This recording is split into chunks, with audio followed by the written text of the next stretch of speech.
Hello, hello, hello. And hello again to you.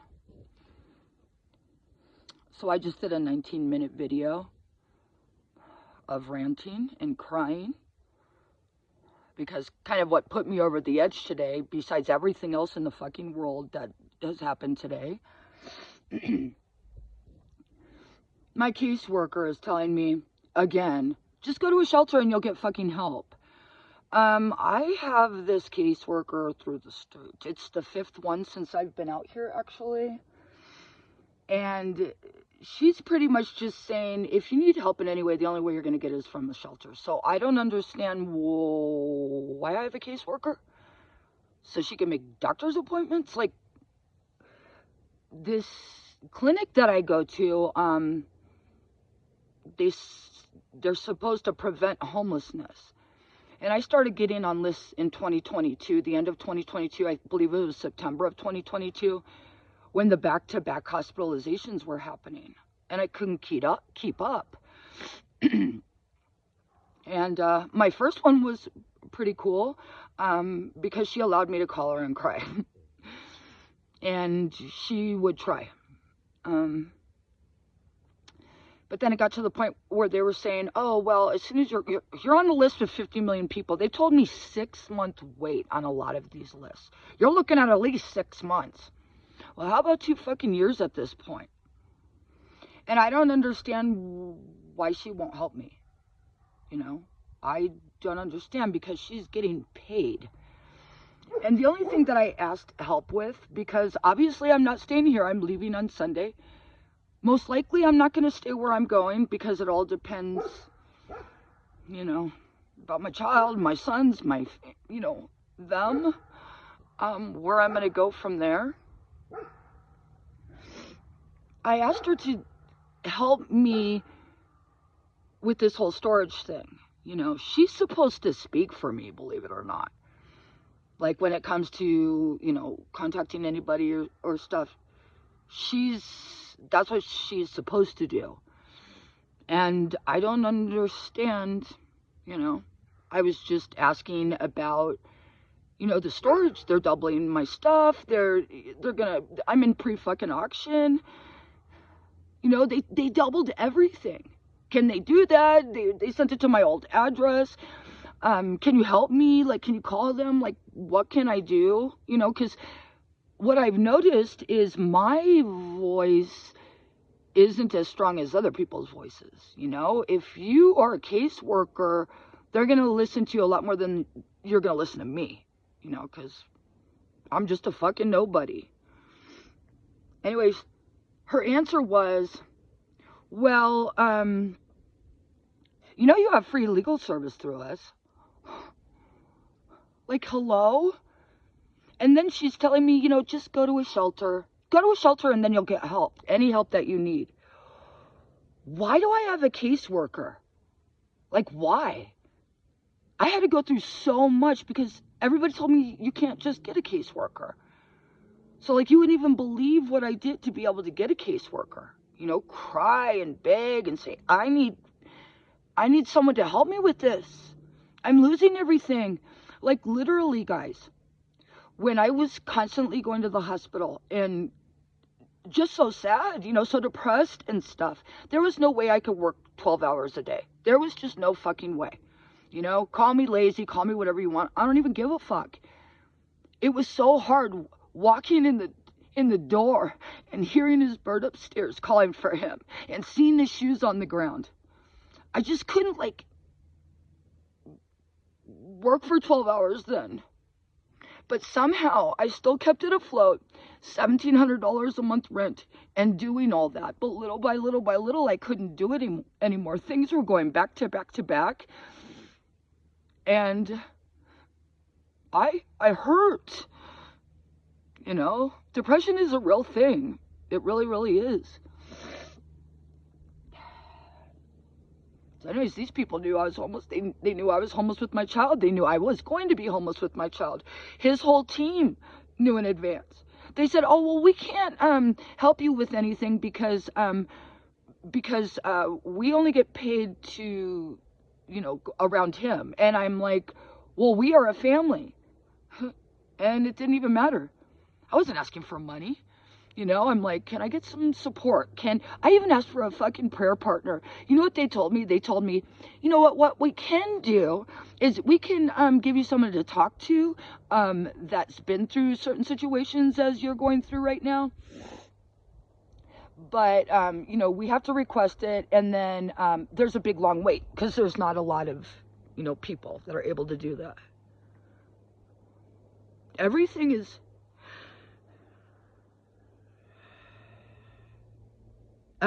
a roadblock, and pretty much everybody's just saying, well, go to a shelter, get rid of your dog, get rid of him.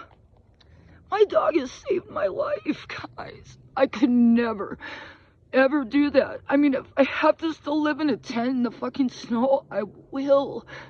There's no way I would be alive. No way. What is this, almost 6 months?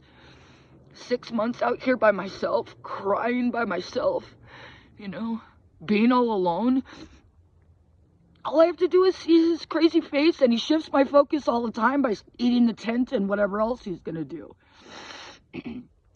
Yeah, but it all just kind of came in today. There's so much more that happened today that I just don't want to talk about because I'm shutting it down. I mean, literally that 18 minute something video of just fucking ranting and crying. I mean, I still had a fucking towel on my head. By the way, I washed my hair, but I had been going, my body too, but because I was going through so much stuff, it's like I had my head turned over and I was washing my hair, with the bucket underneath so my hair doesn't drag in the dirt. And I thought to myself, because of everything that's happened today, how fucking pathetic. And you know what? I shouldn't have to think of myself that way, because it's not. It's not the truth, but I know why people die. 100%. I know why people do drugs. 100%. Sitting here and having to feel this. And having to have absolutely no expectations at all. Because you tried so hard for so long. And shout out to the wonderful person that sent money in my GoFundMe. Like, I was literally sitting there. This is after I found out that, the whole vehicle wasn't going to be good to go, which I knew I didn't know there was going to be a problem, but I wasn't like, oh yeah, it's all going to get taken care of, because it's registered in Phoenix, and yeah, I'm in Flagstaff right now, and they are saying that the vehicle needs emissions, and there is no emissions out here. So it's a big old fucking clusterfuck. And it's like, after I found out that from my son and stuff, maybe I had a little bit of self-pity or a lot of self-pity. I just started crying my brains out, like, I want y'all to see things I can do. I want y'all to see you somehow make a change, I want to make a change in people's lives.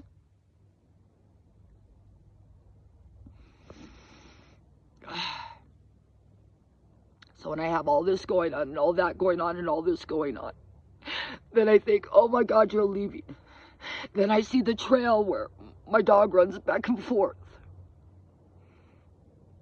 And it just becomes overwhelming. Everybody's being mean. Nobody's doing their job. The state is being paid to have somebody there to support me before I got homeless. And really, the only people that care are people that don't even know me on the internet. So, thank you for saving my life. Thank you for loving me. Thank you for loving my dog. Thank you for loving my son.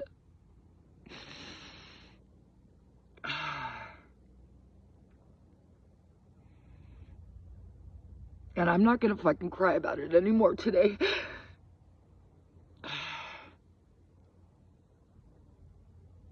I'm leaving on Sunday. And I'm not a failure. And I am worthy. And to the fuck that put in my comments who just saw one video of mine telling me that I'm selfish about my son and I've got a fucking ego and shit, fucking keep watching my videos. I don't have a fucking ego. I wish. I don't feel entitled to anything. And if anything, I really work hard just to accept myself exactly where I'm at and not beat myself up. Oh my God, it's Friday. Oh my God. I am so sorry, guys. I didn't send the email out. I do service every Friday. God, see. Oh God. So I just let people down now. Because I was too busy fucking crying. Fuck. I do service every Friday. Sometimes I don't even know it's Friday. Because all my days are just filled with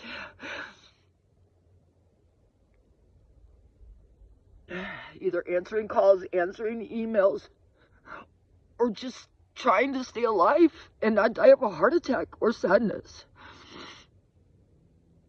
So yeah, there's a lot more to the story that's happened today, but I'm gonna shut it down.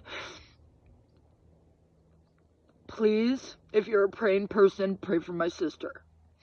If you're not a praying person, please send good vibes, good jujus, or whatever. As most of you know, my sister had COVID a while ago. She had to be transferred to a rehab. And definitely something's off. So, something that she's not saying, because she answers me back right away. We talk every single day. I know she hasn't been eating. And then every day, you know, me and my niece, which is her daughter, will be like, good morning. How are you doing? What has gone well? You know? So, just pray, please. So, and thank you. Everything's gonna change, you're gonna see. And in the end, I'm not gonna cry all the time. And I'm gonna be of service. Even though I wasn't today, and I'm so fucking sorry. And I'm gonna have to write or call them right now. Have a good night. Okay, bye.